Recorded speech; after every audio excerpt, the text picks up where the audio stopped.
Hi everyone, and welcome to our second week of crafts where we are going to make this beautiful fall luminary for you to put in your house somewhere.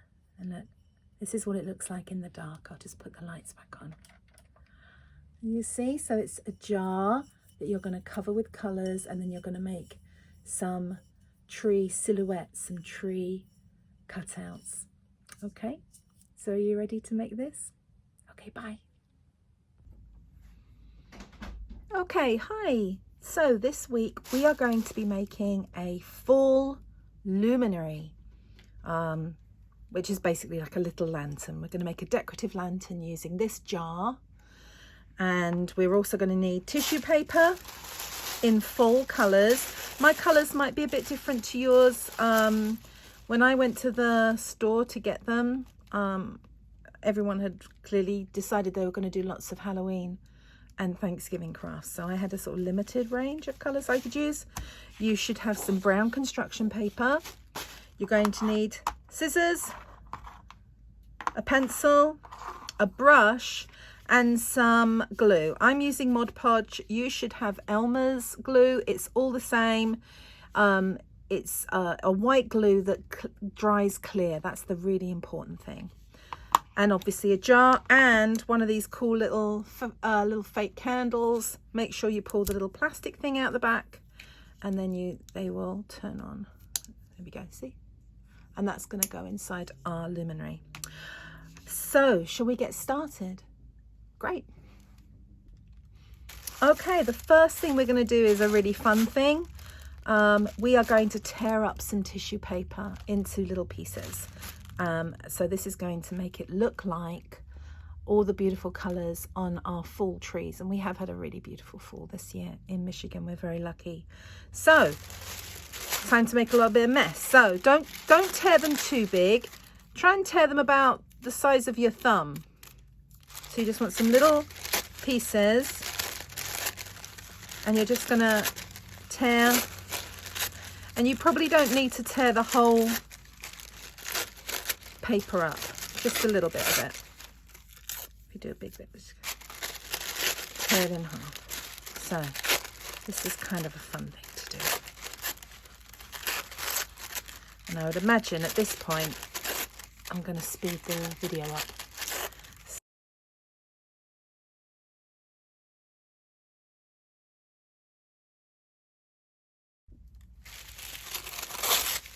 Okay, so I'm nearly there.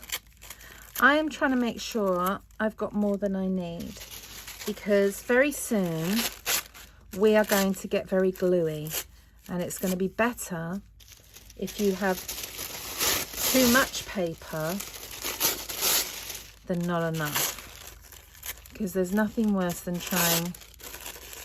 You're halfway through, you're running out of paper, and you go, oh no. So you've got to stop. You've got to go and wash your hands, because you know you've got glue all over them, and then you've got to go back to, you've got to clear away all the stuff you're doing. So you've got to come back and tear up bits of paper. So you've got to give yourself a really good pile of tissue paper bits.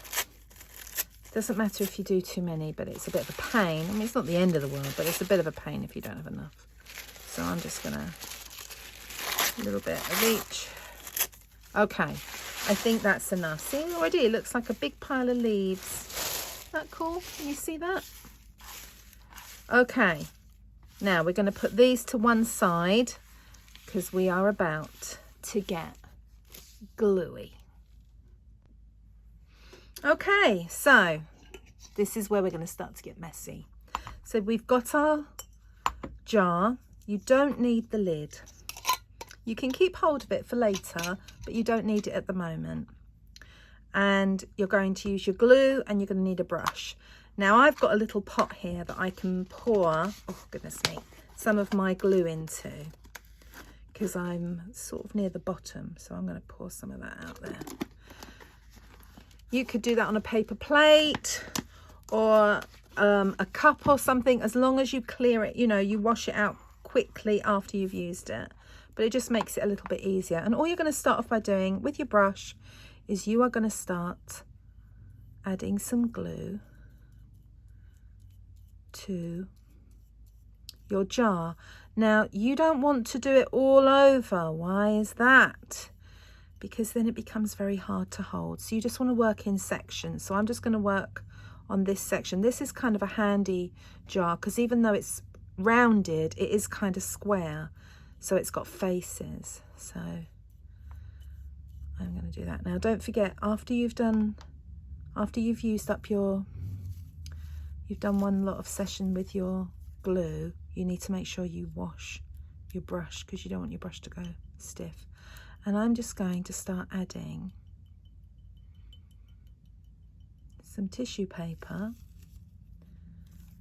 over the glue, and I'm going to overlap. Can you see I overlapped that there? And if you want to, you can go back in with your brush. And this is a really nice quiet activity, you know, put a little bit of music on, listen to the radio. I like, as anyone who's taken a craft club with me knows, I like to put glue over the top of the tissue paper to make sure it stays down.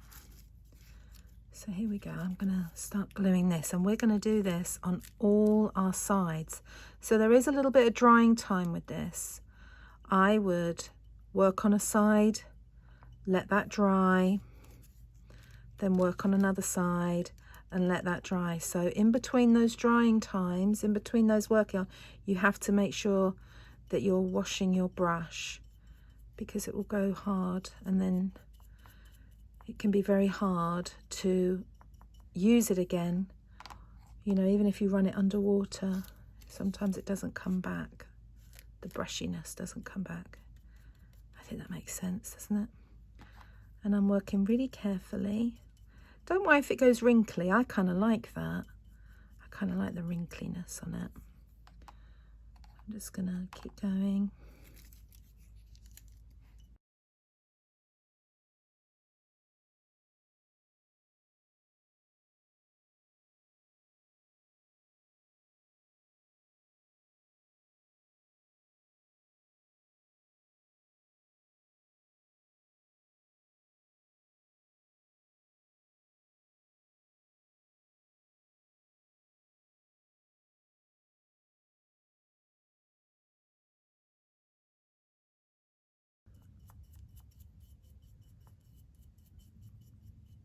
Okay, so that's my first side, and now I'm going to leave that. I'm going to go and wash this brush, and I'm going to leave that on its side like that to dry, and then we'll come back. Okay, so this has been drying. As you can see, there's a few areas where it's still a little bit, you can still see it's like white glue, but it's pretty much starting to dry now. So I'm going to keep going. I'm going to move over a bit, get my brush and start gluing. I'm not going to glue on the top there. I'm just going to go on this kind of body bit of the jar.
Okay, and that's another bit, and I'm going to let that dry.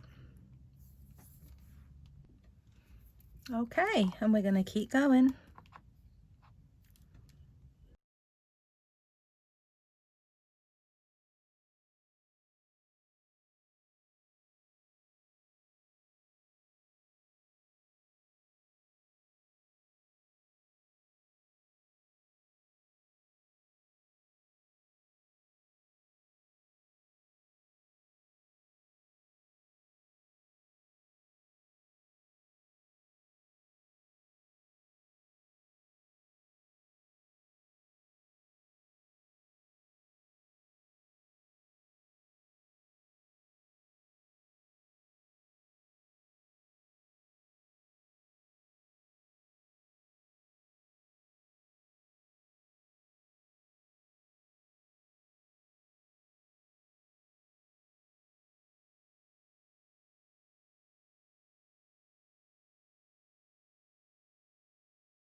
Okay, I think that's another side done. So I need to let that dry. So I will go off and watch Avatar on Netflix now. Okay, I'll be back in a bit. Okay, so it's I'm a little bit impatient. You can see I've still got areas that are still drying, but it's mostly dry. I've also got some holes. So once I've finished this side and I've let it dry, it's a good chance for me just to make sure that I've got everything. We don't want any holes. So let's do our last side.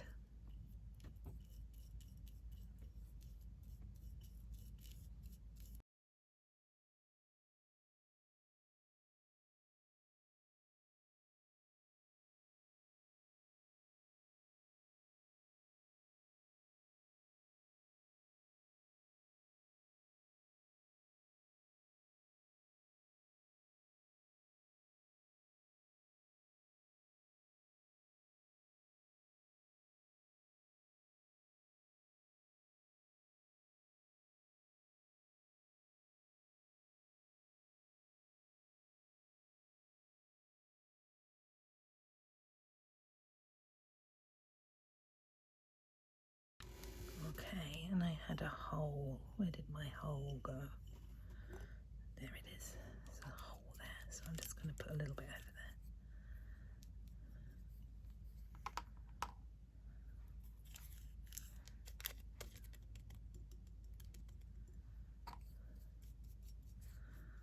there. Okay, so I think, oh, there's another one there. Just need a little bit. There's a little bit there. There's a little bit.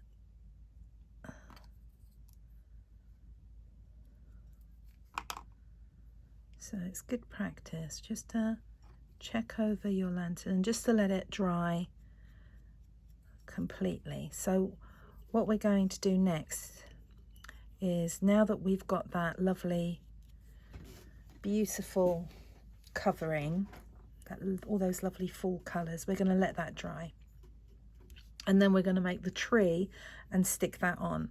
And that's really about choosing what we think is the best side. Or you've got enough paper, I think you could actually put maybe 2 trees, maybe even 3, so it looks like trees all the way around. Should we do that? I think that'd be fun actually. So we're going to let that dry completely, and then we'll do the trees. Okay, see you later. Okay, so now we're going to do the bit where we put our tree on. As you can see, I've already done one to show you what that's going to look like. And there's 2 ways we can do this. The first way is using your brown paper. Take a pencil, kind of look at how tall your jug is, your jar is, not jug. And just to guesstimate, you can get a ruler and measure it if you want, but you just want a general idea, because you can always snip it down if it's too much. And then the way I do it is you want a tree trunk, and then you want some nice far-reaching branches. And what I would do is I would do all your drawing on this side, and then this will be the side that you glue against the jar, so you won't see any of your pencil marks. But I just do some shapes for branches. That'll do. And then what I would do is cut this out. And you have to be, this is a bit fiddly, so if you're not very confident with scissors, you might prefer to do the second way of doing this, but I would just cut this out.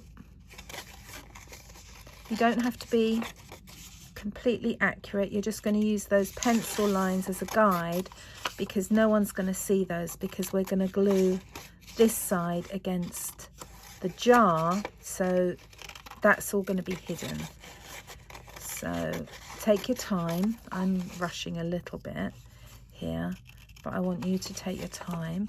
Or if you're not very good at cutting things out, maybe ask a grown-up or an older sibling to help you with this bit. But you just want it to look like a bare tree with no leaves on it. And I always finish off the ends to a point, make it look a bit spiky.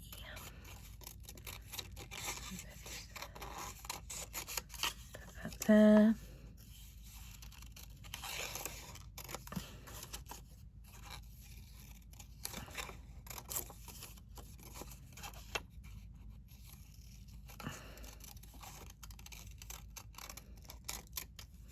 And then you could hold that up against your jar just to make sure that it fits. If it's a little bit too tall, you can snip some of the branches down, maybe take a little bit off the bottom,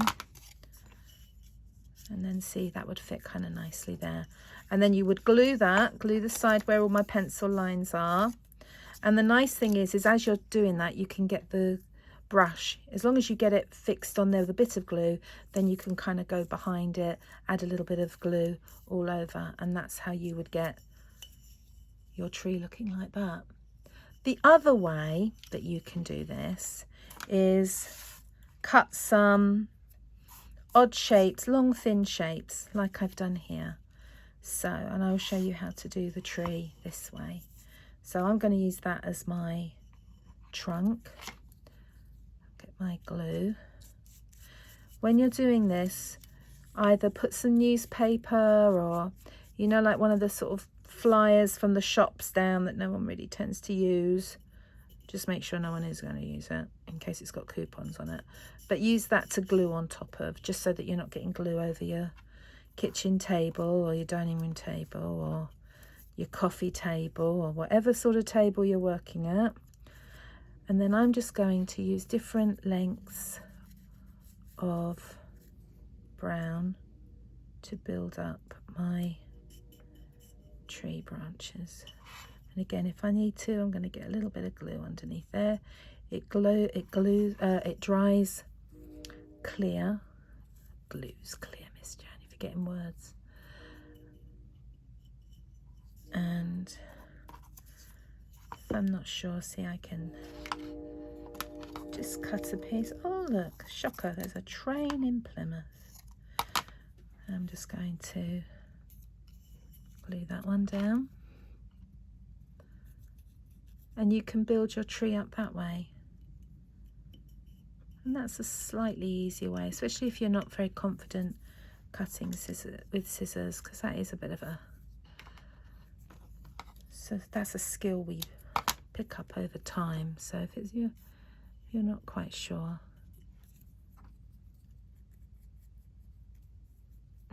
you're probably going to get a little bit gluey here, but that's kind of fun.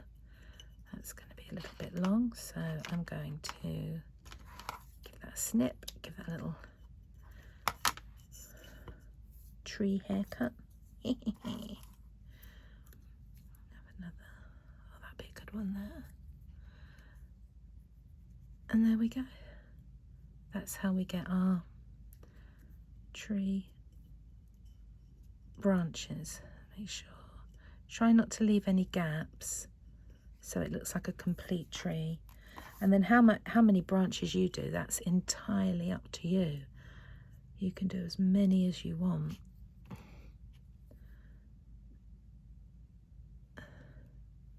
It's a little bit fiddly, but it's worth it. There we go, see?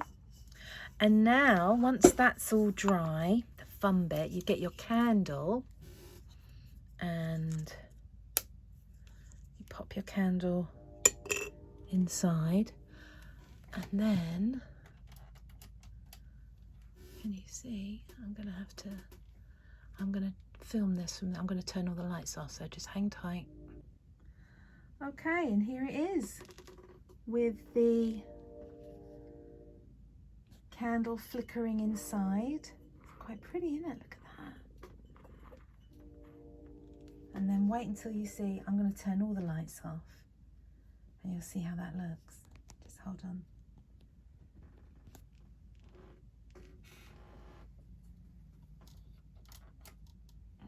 Look at that.